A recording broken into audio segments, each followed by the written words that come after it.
Welcome to Now Hear This. I'm your host, Chris Spangle. Now Hear This is a conversation with leaders in Indianapolis that are working to improve the lives of Hoosiers.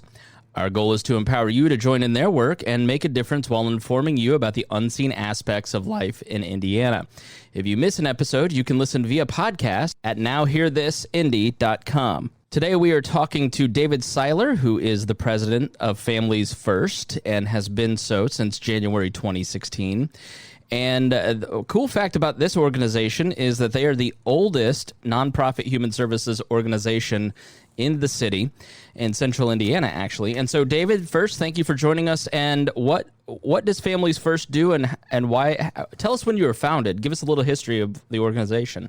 Yeah, Chris, I appreciate the opportunity to be with you today. Yeah, you're right. In fact, we are the oldest of our kind in the state of Indiana, founded in 1835. Wow. Just to give some of your listeners perspective, that's about the time that Conner Prairie takes place in. So if you've ever been there, you kind of know what life was like then. It was very different than the life we know now, for sure. Of course, people were kind of almost a little more less mobile, like we are now too. It wasn't quarantine exactly, but it was founded in 1835. So we've been around for over 180 years and been doing a variety of things to serve the community, just depending on the needs as they've evolved over time. It started out serving the very immediate needs of families, like, if you can imagine this, bringing coal to people so they could have heat in the winter, food, clothing, those kinds of very basic needs. It was seen out of a concern from some of our really prominent citizens back in the day who really had a concern for our neighbors. So that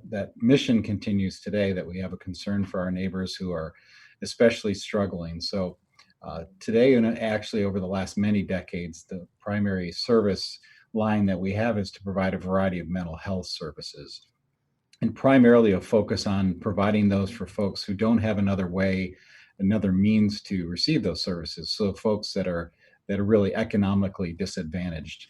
We know that many of us, you and I probably, if we have mental health challenges or other challenges, we have the resources to face those and can find those on our own. But for many people in our community, they just don't have the resources. And so we have a special heart for the poor, as we like to say, and serving those who don't have really the means.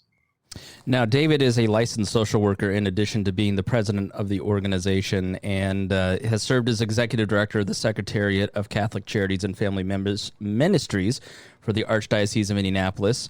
So you have a long experience with a lot of this stuff, and I want to, I have some I went to therapy, I have some personal experience, and I can tell you that from where I was at before I went to access mental health services to where I'm at now, it is a night and day change, but I'm fortunate to have a job that allowed me to afford those services. And mental health services, you tell me, you're the expert, it seems to be a key to unlocking so many benefits in terms of just better jobs, better relationships, less domestic violence. So what is the importance of mental health that you've seen over the course of your career in just the people that you've worked with? Yeah, that's a great question, Chris. Sitting at the foundation of so many other important factors in our lives is mental health, good mental health. And when we experience, and most of us have challenges either in our own lives and our families' lives, where that foundation can get shaken, and that's when we need to sometimes seek professional help. And those resources are, scarce for some. And so, we like to say we're available for folks who have no other way. And so what that allows is, as you kind of alluded to, when somebody has a challenge with their mental health, they can't find a job or keep a job or function in a school setting. A lot of kids that have mental illness, mental health challenges just can't focus and do their schoolwork. So it obviously impacts so many things. And what we've been seeing over the years in the evolution of the time that I've been a social worker is a greater awareness and acceptance for people seeking mental health counseling and support. It used to be kind of a taboo thing. We used to always hear people say, "Oh, I'm not going to see a counselor. I'm not crazy." And it has nothing to do with being crazy, but just experiencing challenges that are a little bit bigger than we can handle on our own. And we need sometimes somebody with a different perspective other than family and friends that have no kind of vested interest in us and connection to us, but somebody who can guide us through the challenges. And it's, people have varying levels of mental health challenges for sure. The folks that we see at Families First tend to be those who've experienced pretty dramatic changes in their lives. We have a lot of staff who deal with domestic violence, and unfortunately, that's all too common in our community. The other one is sexual violence. Again, far too often that's an experience that too many people in our community have. So we have counselors that are there to help folks recover from that trauma. Those are some of the most violating traumas that anybody could experience, to be abused or neglected or sexually abused. So as I said, Families First is kind of there to meet people in some of those really tough challenges. The other one that is all too common, and we all have somebody in our lives probably that has experienced substance abuse, and whether that's alcohol or drugs, we have counselors that help folks navigate those challenges. We don't do any inpatient work. There are those in our community who do. Everything we do is on an outpatient basis, and which leads me to say that in this time of quarantine, we've segued into a whole different way of providing services, and that's doing it virtually, something that we really didn't do at all before this, but now everything we're delivering we're doing it virtually. We've, like a lot of folks, have gotten a Zoom account, and all of our counselors now have access to that, and they're delivering one-on-one counseling services virtually, as well as even doing group counseling, which we didn't really imagine doing, but some of our counselors are reporting that it's really effective. And for the folks that we serve who face so many other life challenges, it overcomes some of the difficulties with transportation. For instance, many of our folks are on public bus service, and not having to navigate that whole system, take time off from work, all the added stress that creates.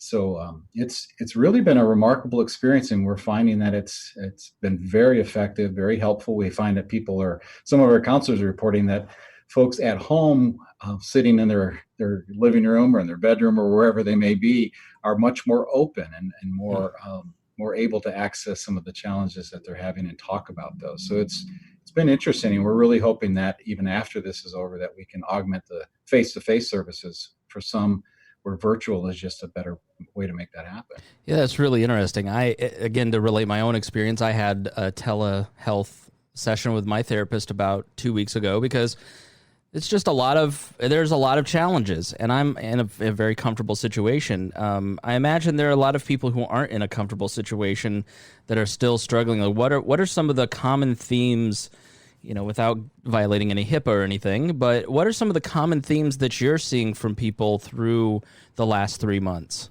Yeah, by far the greatest stress, as you could probably well imagine, is the financial stress for so many.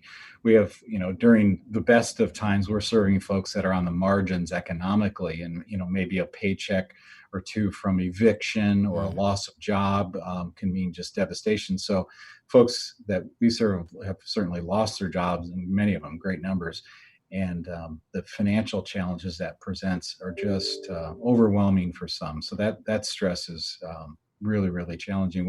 We actually staff and take care of the Indianapolis crisis and suicide hotline. And it's something I certainly want your listeners to be aware of, that there is that resource. If you feel completely alone and don't have anybody you think you can call, you always have the access to that line. And either a staff member or a very highly trained volunteer will answer that call. And so to help people kind of navigate those challenging feelings, there's just a sense of hopelessness for some. If you've lost your job, if you don't see it coming back, or you're in an industry that's just really suffering, especially the hospitality restaurant industry, those kinds of folks are really challenged and feeling a bit hopeless. So that can leave people feeling kind of at the end of the rope, and where we've obviously had an increase in people contemplating suicide, and that's certainly a huge concern. I just want folks out there that are listening to know that you don't have to navigate this alone. And I don't know if you'll be able to list those phone numbers. We also Absolutely answer via text, so I want to make sure people have those resources available. We will put those on our website, nowhearthisindy.com. If you know the phone number, please feel free to share. Yeah, the local number, if you're calling from Central Indiana, is 317-251-7575 or 800-273-8255. And as I mentioned too, we also, for some folks, they don't even want to talk to anybody. They just prefer to text, and certainly younger people are taking advantage of text. So they can just text the letters CSIS to this number 839-863, and somebody will reply via text. If you want to just communicate that way, that's perfectly fine. If you want to then turn it into a phone call, you can also do that as well. Have you seen what order of magnitude and increase, if at all, have you seen over the course of the pandemic? An increase of 300%. Wow. Okay. Yeah. So I think sometimes a barrier to calling a hotline like that is not knowing what they're going to get when they dial the number. So if I were to call that number, what's the process? Who answers the phone? How does it work? Yeah, good question. You'll likely hear music as you wait, and typically we're pretty proud that our wait time isn't very long, but then somebody will just answer and they'll give you their name and ask, who am I talking to? You have the right to tell them your name or make up a name. It doesn't matter. They can't see you. So then it just becomes an opportunity for the counselor, the person calling or person answering, just to listen to you. And that's really what they're really trained to do, is listen. And as they kind of uncover what you're facing, then help you to make some decisions as far as perhaps some next steps. Who could you reach out to? What are the resources in your community? If somebody's just struggling with the financial challenges, as I mentioned, is so popular or common right now, our folks can point you to resources. There's so much more available than most people realize. It's just, there's no reason for somebody to suffer in this community. There's a soup kitchen, a shelter open, anywhere, any time of the day. They just sometimes need to know about those resources. Yeah, and there is absolutely no shame in asking for help when you need it. No, not at all, for sure. So what are some other things that you've talked about? Telehealth, you've talked about the hotline, you've talked about therapy. In terms of connecting services, what other sort of wraparound services do you have in terms of you talk to somebody in those situations, or you have clients? What sort of support do you have at that next step in helping people get to where they need to go? Well, we do provide, in some of our programs, people can continue on in support groups. So we have groups, and some of those are even run by volunteers who have graduated from those programs. They can continue to receive that support. Because what we find, if somebody has been, for instance, in a substance abusing lifestyle, that once they get into recovery, for instance, they go back to their normal day-to-day routine, hang around the same people they always did. And it's really easy to fall back into that lifestyle. So we try to help them replace that with some positive folks. And so there's support groups for folks to get involved in, that kind of a peer support group, if you will. And of course, we know of AA and NA and some of those resources, and we're very aware of what those opportunities are in the community too. So we always encourage people to stay connected to the positive people in their life in some way, and we help provide some of those for them. We're talking to David Siler, who is the president of Families First here in Indianapolis. Their website is familiesfirstindiana.org. My name is Chris Spangle. You're listening to Now Hear This. In terms of those support groups, are you doing those online as well right now? How are you managing that?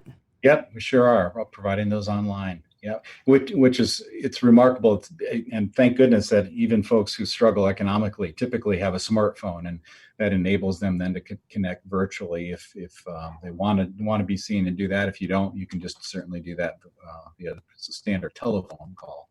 So another service that I see listed here is parenting education. Can you talk a little bit about why that's important and what you do in terms of educating parents? Yeah, it's so critical. We tend to think that you just kind of have a baby, you know how to parent, and it just doesn't work that way. A lot of folks have had very poor parenting as examples growing up in abusive or neglectful or homes that are challenged by really poor parenting. So we know that that's a need in the community. So we provide out in the community, we go to community centers, YMCAs, you name it, schools, and kind of teach parenting. And it's really remarkable how many people realize, oh, that's how parenting is supposed to go. And, oh, you're not supposed to hit your kids. I mean, things that most of us would take for granted, a lot of folks don't know. And what's kind of, we try to normalize what good parenting should look like and feel like. And so we provide that out in the community. We have classes here at our, we used to on site, provide them, but I think we're doing some of those online too, as parenting classes for folks who want to participate in that. And that's, again, it's something that nobody, you mentioned not being ashamed to ask for help. You shouldn't be ashamed to ask for help to be a parent. I've parented 5 kids and they're mostly grown now, but I still can learn a lot. So all of us can learn something new and new tips, especially at a time like this when we're home in quarantine. I have incredible respect for those parents who are homeschooling while they're trying to do their job and manage life in a whole different environment. And we have a lot of resources on our website. You mentioned that folks can go there. There's lots of videos, tips, things you can do with your kids, how to manage your stress. So I hope folks, your listeners, will go to the website and find a whole bunch of resources available to them there. Yeah, again, that is familiesfirstindiana.org. And kind of on top of that, you have a father engagement case management service. And what is that? And what do you find is important in that program? That program is the folks that come to us through the Department of Children's Services. So those are fathers who have, for whatever reason, have gotten kind of estranged from their kids, or some, in some cases, don't even know that they have a child out there. And then it's our job, or the job of those case managers, to first locate those fathers. Sometimes they may be in jail or prison, and let them know that they have resources available to them to get involved in their child's life and to learn about what being a good dad is. And we have just some amazing success stories of dads who, just didn't know what being a good dad was like, and feel really supported that, hey, now I can do this, and I do want to now get involved with my child. Yeah, I think in both of those, we often say the phrase, pull yourself up by your bootstraps, but if you have no idea how to tie a set of boots, it's a little bit difficult. So that's great. So yeah. What kind of volunteer structure do you have? Do you accept volunteers? Is it all full-time staff? If people wanted to get involved, what are some ways that they could? Yeah, great question. During usual times, we use quite a few volunteers. Right now, we're a little bit challenged to even keep the volunteers that we have going, because a lot of it is face-to-face.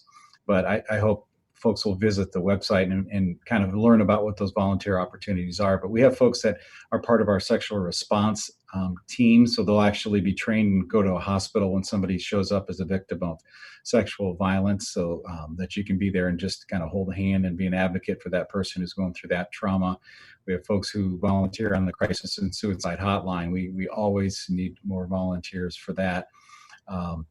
And with some of those peer support groups I mentioned, we have folks who help facilitate those groups. And so for all the things, we have great training. We have a volunteer coordinator, actually 2 of them, who do kind of work with our volunteers to get them trained so they feel that they can be effective in whatever role. So we have lots of volunteer opportunities. As I said, right now it's just a little bit challenging, but soon we'll hopefully be back to where we need many more again. So talking a little bit more about how people can support your work, can you tell us about Wishful Wednesday on your social media? If you want to go follow them at familiesfirstindiana.org. What is Wishful Wednesday? Yeah, each Wednesday we gather a list of things that our clients need, or the agency needs. For instance, we put out recently, we need some thermometers. So when we come back, we'll be able to do that kind of testing when folks come in our facility. We had one donated just today, so I'm happy that it's working.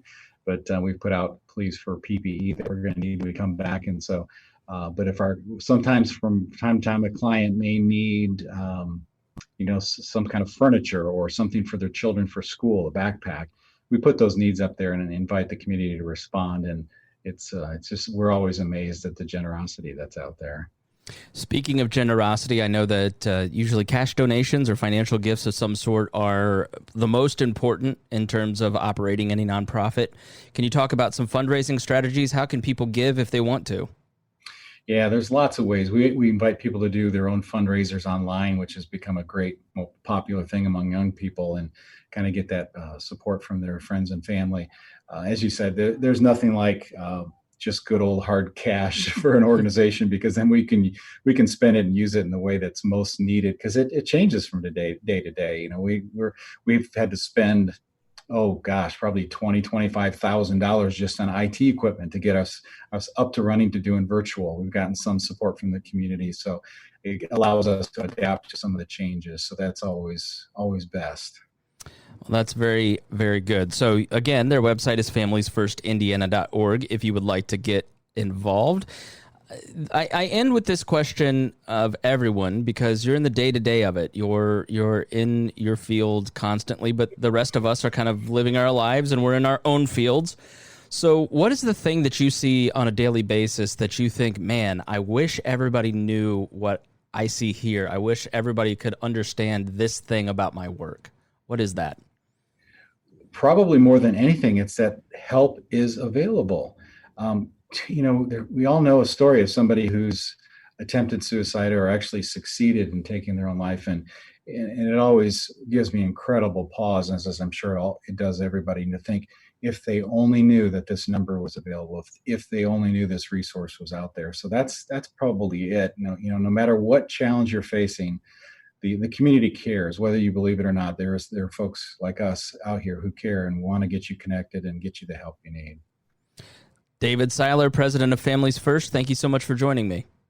Oh, thanks for having me. Really appreciate it, Chris. Thanks for listening to Now Hear This. I'm your host, Chris Spangle. If you missed any portion of our program, you can listen on our website via nowhearthisindy.com.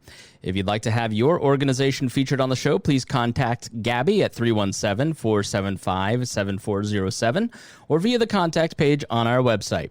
Thanks for listening, and we will be back again next weekend with Now Hear This. Our goal at the Chris Spangle Show is to help you sound smarter while talking with your friends. If you struggle to understand politics, we explain it from an independent libertarian perspective with all of the irreverence modern politics deserves.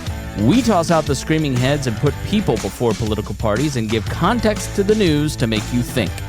I'm the host. I'm a 15-year veteran of politics and media, and this show is published every Saturday.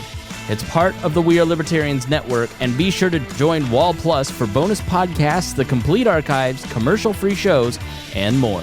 Subscribe now at wearelibertarians.com.